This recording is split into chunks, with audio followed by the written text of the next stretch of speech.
Ako si Maria at ito ang aking kwento.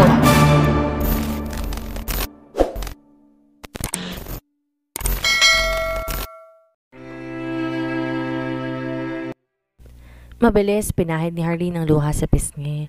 Huwag kang iiyak. Ito ang sinisiksik niya sa isip niya ngayon, ngunit di niya magawa. Katulad kanina, parang tubig na rumagasa ang luha niya sa pisngi habang nakatingin sa screen ng telebisyon. Magkasama na naman sila at sa ibang bansa pa. Gusto niyang isipin, nagkataon lang na magkasama ang dalawa. Pero paano mapapaliwanag ang ilang beses na pagkikita ng mga ito? Nagkataon nga lang ba to? O baka nagkikita talaga ang dalawa? Harleen, untag ni Almaro sa lumuluhang dalaga. Gusto man ng binatang tanungin to bakit to umiiyak, nanatiling tikom ang kanyang bibig. Muling pinatong niya ang suit sa ulo nito para matakpan lohaan nitong mukha. Fernan Crawford at Ines Locsin, hindi kaya... Kumuyom ang kamao ni Almaro nang may hinalang namuo sa kanyang isipan. Nakita niyang initials ng suot ng kwintas ni Harleen, F&H. Ngayon alam na niyang ibig sabihin ng initials sa suot nitong kwintas. Shit! Sa dinami-rami ng lalaki, bakit si Fernan pang nagustuhan ni Harleen?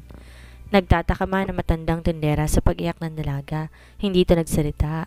Ngunit matapos ilapag ang isang mangkok ng sabaw sa mesa, muli itong bumalik na may dalang ekstrang itog pugo, saka ito nilagay sa plato ng umiiyak na dalaga. Kahit sa ganitong paraan lang maibsan ang lungkot nito, itong nasa isip ng matanda. Di alam ni Harleen gaano siya katagal na umiiyak, basta't ang alam niya, sobrang nasasaktan siya sa panood. Para may patalim na umukit na sugat sa puso niya. Napakasakit, nakapanghihina. Where are you going? Di pa tayo tapos kumain, Harleen? Pigil ni Almaro sa braso ng dalaga na magtangka itong umalis. Gusto ko nang umuwi. Sumama kasi ang pakiramdam ko. Ihahatid kita pagkatapos natin kumain. Please sit down and eat with me. Diragdagan ni Manang ang pagkain mo. Nakakaya naman kung iiwan mo tong walang bawas. Saka lamang napansin ni Harleen ang ilang mga pagkain na nagdagdag sa mesa nila. Lumingon ang dalaga. Nahuli ang matandang nakatingin sa gawin nila na may pag-aalala sa mata. Simula ng tulungan niya to at buhatin papunta sa ospital ng nakaraang buwan, naging mabuti ang pakikitungo nito sa kanya, di tulad nung una na lagi itong masungit at nakataas ang kilay sa kanya. Wala man siyang gana, pinilit niyang kumain. Nakayukong kumain siya para itago ang mukha. Sa bawat subo niya kasi kusang tumutulo ang luha niya sa sakit. Gusto niyang makausap si Fernan, tanungin to ng bakit? Ano ang pagkukulang niya? Bakit ginagawa to ng binata sa kanya?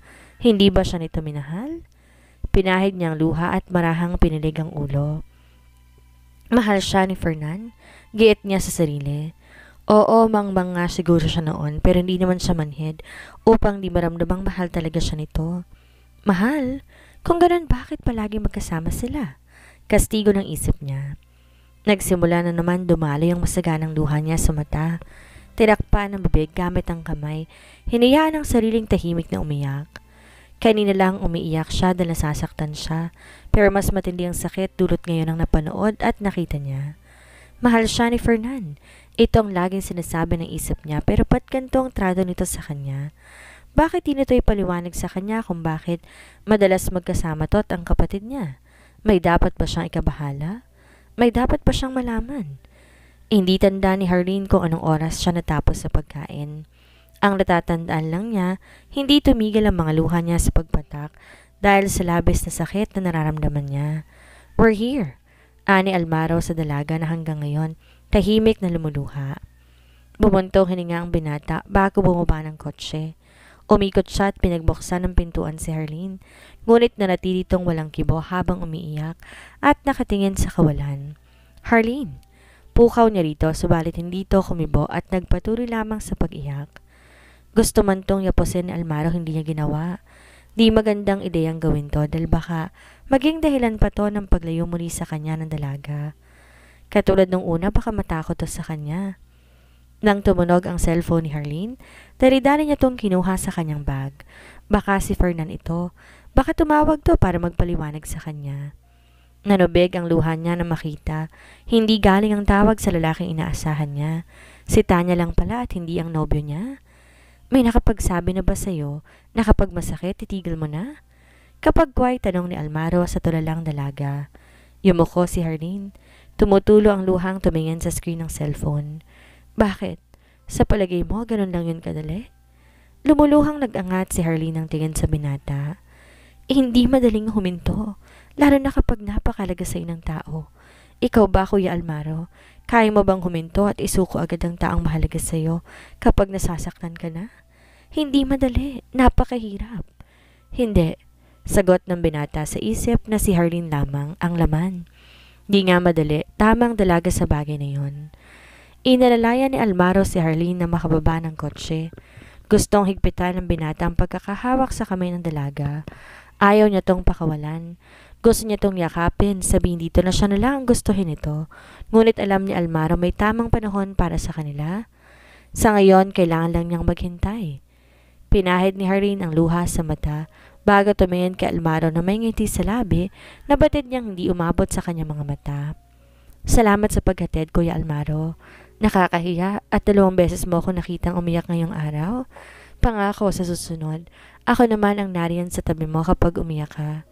Iiyak? Gustong matawa ni Almaro sa sinabi ng dalaga. Pumasok ka na. Baka umiyak ka na naman at masaksihan ko ng 3 beses ang pag-iyak mo. Biro ng binata. Nabura ang ngiti sa labi ni Almaro nang makapasok na si Harleen sa malaking tarangkahan ng villa. Cry for now, Harleen. Oras na makuha kita, hindi ka naiiyak ng ganyan? Nagpuyo sa matinding galit si Luther Sanremo nang marinig ang sinabi ng kanyang secretary na si Ricky. Ang lakas ng loob ng Crawford niya na paiyakin ng aking apo. Magtutuos kaming dalawa sa pananakit niya sa apo ko. Napailing si Ricky. Gustong pagsihan ng lalaki ang pagsabi sa matanda ng impormasyon na sinabi ni Almaro sa kanya na pansamantalang ilihim sa ngayon. Tamang binata, magwawala sa galit sa chairman kapag nalaman to. Nasaan si Almaro? Bakit ngayon lang niya sinabi sa tungkol sa bagay na to? Singhal ng matanda na kahit nurses at doktor napapapitlag sa takot at gulat. Kilala sa pagiging malupit ang matanda, kaya lahat ng naroroon na kayoko para magbigay galang bago suriin ang kalusugan nito. Iharap mo sa akin ngayon din si Almaro, Ricky. Nais ko siyang makausap. Masusunod, Chairman? Nakatungong tugon ni Ricky sa amo. Bumaling to sa mga doktor at nurses na naroroon.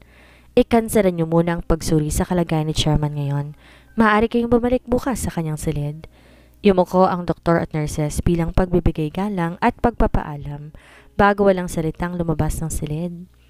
Tayong naiwan lang ay ang bagong personal nurse na lalaki ng matanda. Ikaw na muna ang bahala kay Chairman.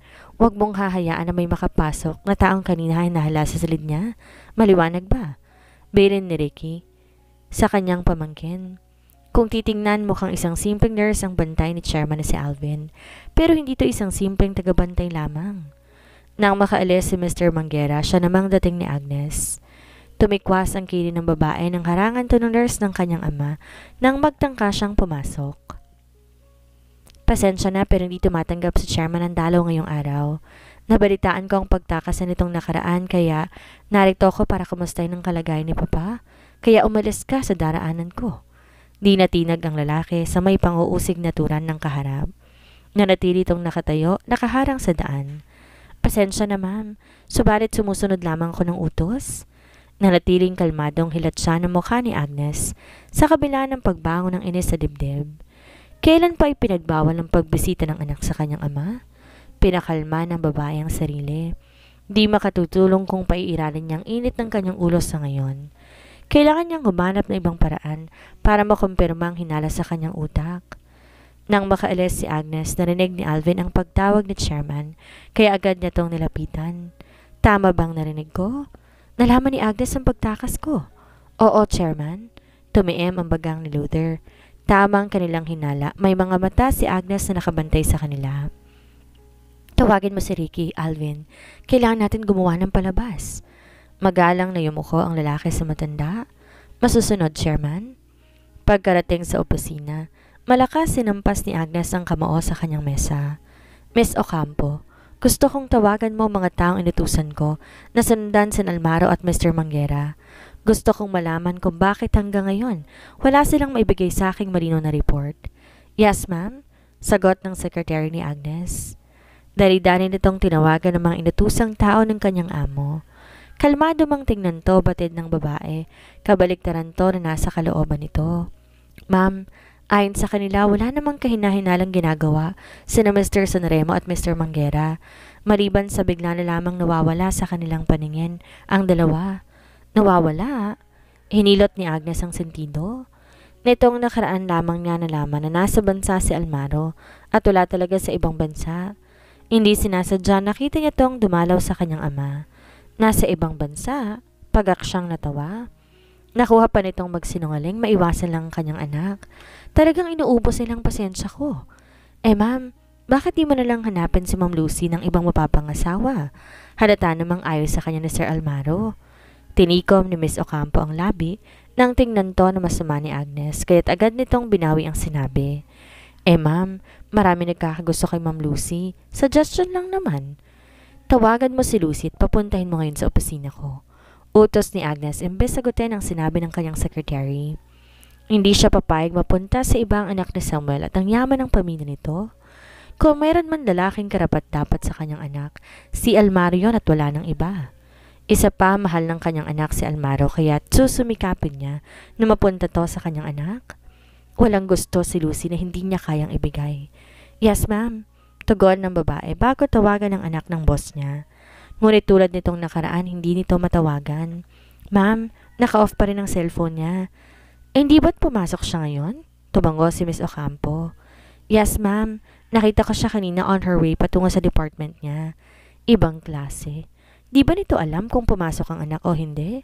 Bakit kailangan siya pang tumawag sa anak kung gusto nitong makausap ang sariling anak? Di ba nagkikita mga to sa bahay nila?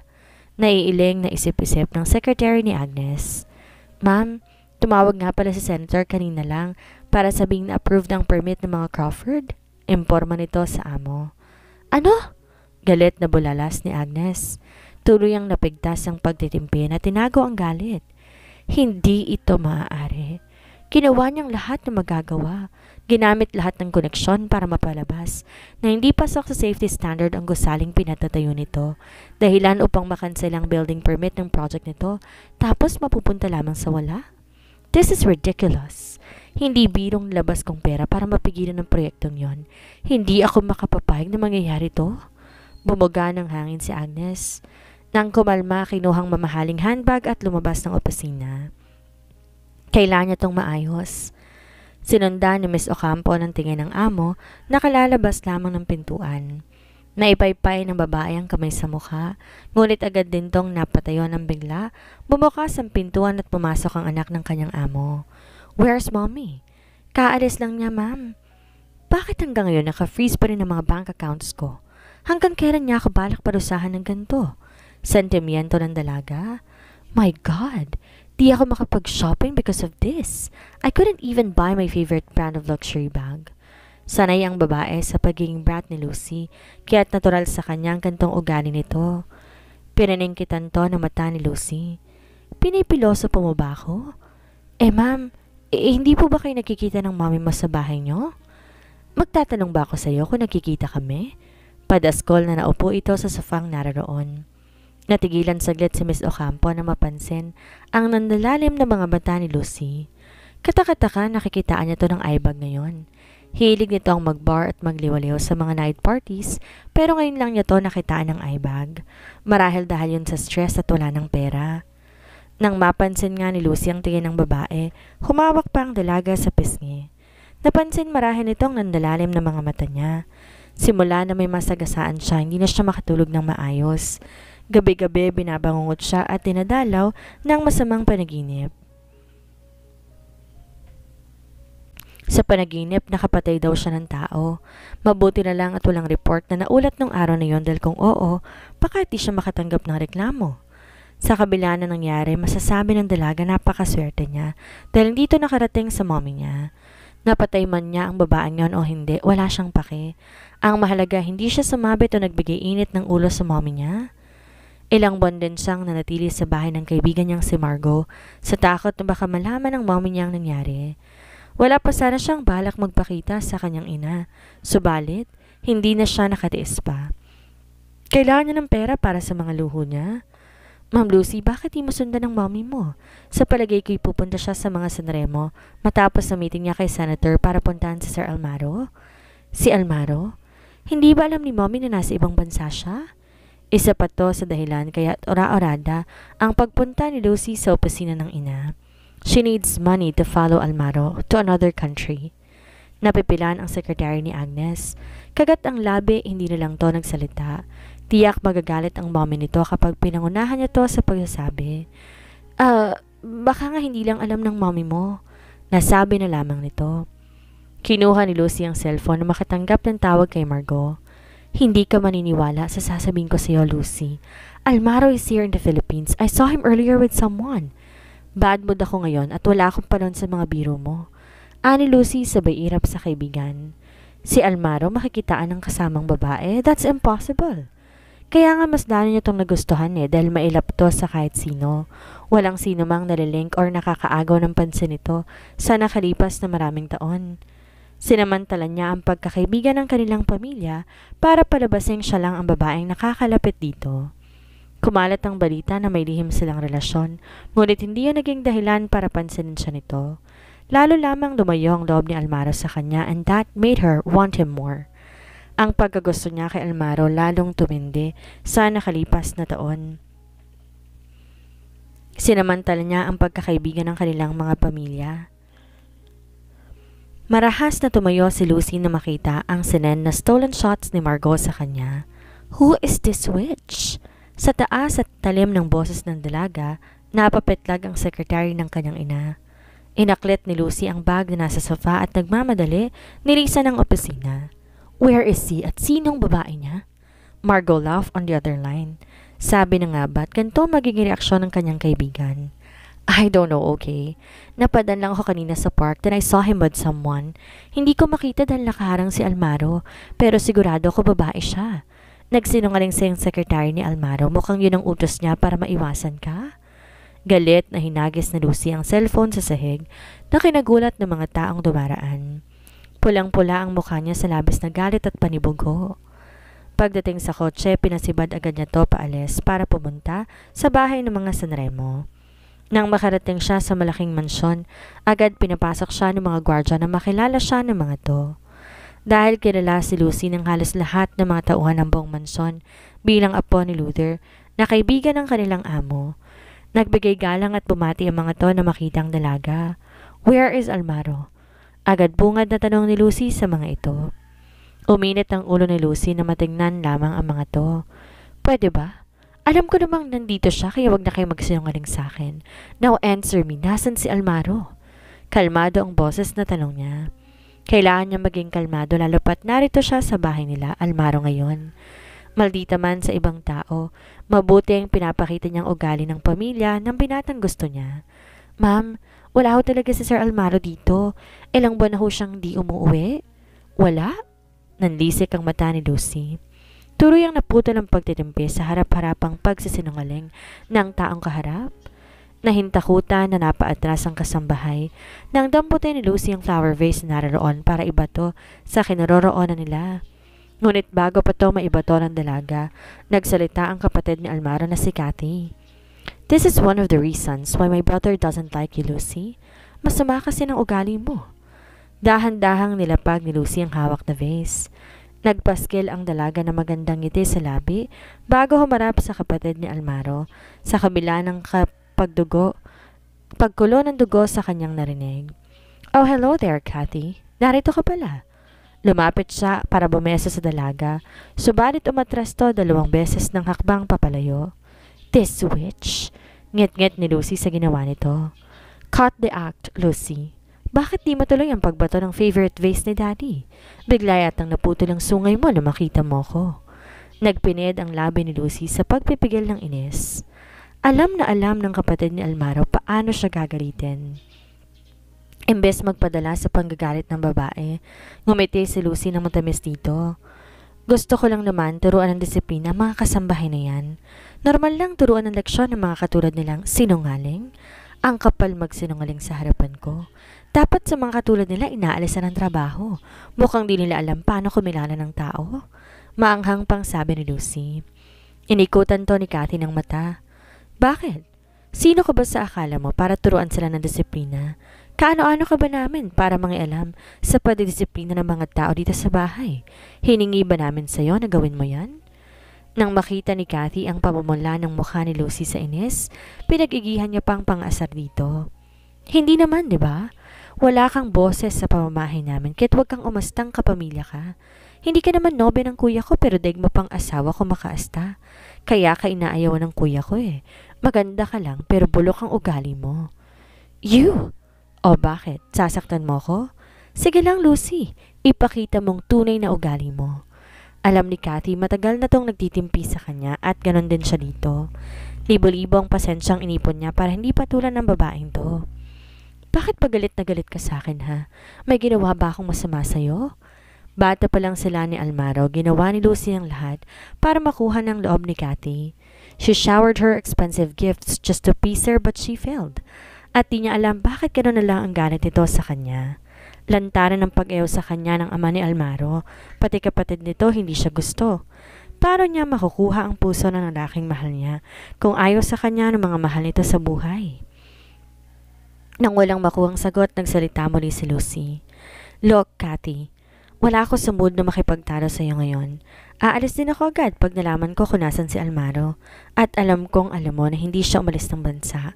Now tell me, where is he? Hindi yung pinapaikot niyo ako. At kami pa nagpapaikot sa'yo? Lalo lamang nakadama ng pagkainis si Kathy. Ayaw nga sing sabihin ni kuya kung nasan siya, diba? Bakit namin sasabihin sa'yo?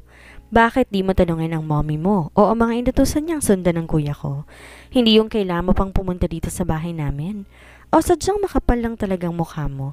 Kaya kahit alam mong ayos sa'yo ng lahat ng naririto, feel at home ka kung bumisita ka dito. Nanunuyang tumawa si Kathy. Ibang level din ang pagiging desperada mo. Nakakasuka. Dinig ni Lucy ang bulong-bulungan ng mga kasambahay na sumasang-ayon sa sinabi ni Kathy. Ramdam din ng dalaga ang nanunuyang tingin ng mga to sa likuran niya. Namumula hindi lamang sa galit ang mukha niya, namumula rin to sa labis sa pagkapahiya. Sa kabila ng galit at pagkapahiya, ngumiti ng peke si Lucy. Calm down, Lucy. Kapatid pa rin siya ni Almaro. Lalo lang siyang aayawan ng binata kung papatulan niya ang babaeng to. Mukhang wala kayong balak sabihin sa akin kung nasan si Almaro. Kaya mabuti pa umalis na ako, pero ito ang tatandaan mo, Kathy. Oras na maging asawa ko ang kapatid mo, ilalagay kita sa lugar na dapat mong kalagyan. May banta sa likod na mga ngiti na sabi ni Lucy bago nilisan ng lugar. Nang makaalis si Lucy, tinawagan agad ni Kathy ang kapatid niya. Kuya, galing dito si Lucy. Mukhang alam niyang nasa bansa ka ngayon. Mukhang galit na galit siya, kuya. Sigurado ko gagawa siya ng paraan para mahanap ka. Hayaan mo siya maghanap sa akin. Ha? Kapag nakita ka niya, malalaman din niyang tungkol kay Harleen. Don't worry. Kaming bahala ni Mr. Manguera para iligaw ang mga tauhan ni Tita Agnes na sumusunod sa amin. Di nila malalaman ang tungkol kay Harleen. Hindi pa sa ngayon. Pagkatapos ng pag-uusap nila ng kapatid, nilapitan ni Kathy ang kanilang mga kasambahay. Sa susunod na pumunta siya dito, huwag niyo siyang ituring na bisita. Hindi siya kaibigan ng pamilya namin o nobya ng kuya ko, kaya wala siyang karapatang umasta ng kusina sa pamamahay na to. Hindi niyo siya kailangan sundin at igalang, naiintindihan niyo? Opo, ma'am. Sabay na tugon ng mga to. Sige na, bumalik na kayo sa mga trabaho ninyo. Utos ng dalaga sa mga to. Bumagas siya ng hangin na maiwan mag-isa. Lumalabas ang pagkatigre niya kapag kaharap si Lucy. Sumusulak ang dugo niya makita pa lamang babaeng to. Di nga nagkamali ang kanilang ama noon. May ugali tong dapat katakutan tulad ng mommy nitong si Agnes. Kaya hanggat kaya niya, gagawa siya ng paraan para dito mapangasawa ng kuya niya. Hindi ako papayag na mag-asawa si Kuya Almaro ng katulad mo, Lucy. At sisiguraduhin kong hindi ka makakapasok sa aming pamilya. Kung may dahilan ng galit ng kanyang ama sa ina nitong si Agnes, ganon din siya kay Lucy.